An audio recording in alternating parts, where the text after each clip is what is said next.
Hi, this is Attorney David Henn. I'm going to try to talk briefly about a topic that I could go on for days about, and that is organizing a motorcycle charity ride.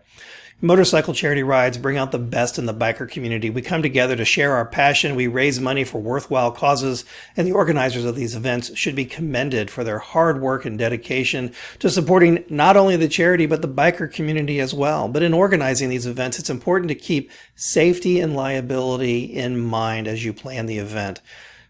Remember that you're going to have participants as riders, passengers, and volunteers that have varying degrees of experience and abilities. And so as you're planning out your route, keep in mind that you'll have riders of varying degrees of ability. And this is particularly a concern because in these charity rides, so often the bikers are traveling in close proximity to one another. Think about the intersections that you're going to traverse and how you're going to manage and control traffic through those intersections. If you can get a police escort, that's fantastic. If you can't get a police escort, then are you going to have volunteers help manage those intersections and assure the safety of the participants in the ride?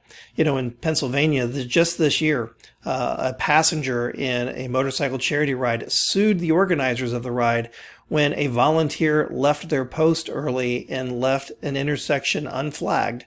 And an accident happened at that intersection, and because the volunteer didn't stay in place and do their job, the organizers got sued. These are kinds of things to think about. Also, the stops along the way on your charity ride. How many of them are going to be bars or other places that will dispense alcohol?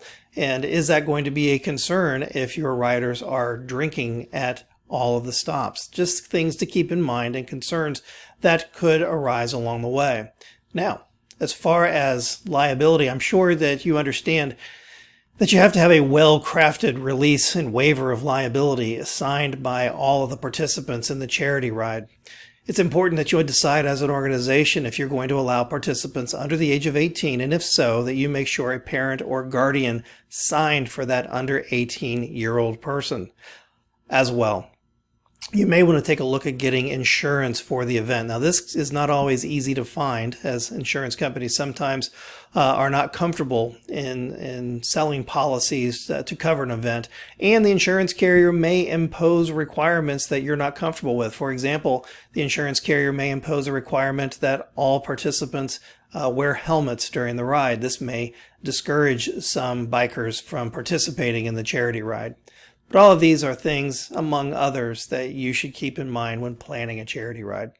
As always, stay safe, enjoy the ride. We'll talk again later.